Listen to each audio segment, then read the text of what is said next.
Winter storm warning in effect until 2 p.m. Monday. Winter weather advisory in effect from 2 p.m. Monday to 8 a.m. Tuesday. Prairie County. Snow, mixed with sleet and rain at times.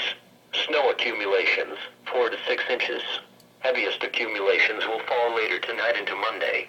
Snow accumulations will make roads slick, requiring lower speeds and greater distances between vehicles while driving. Use your headlights. Allow more time to reach your destination safely, so you can drive slower and safer.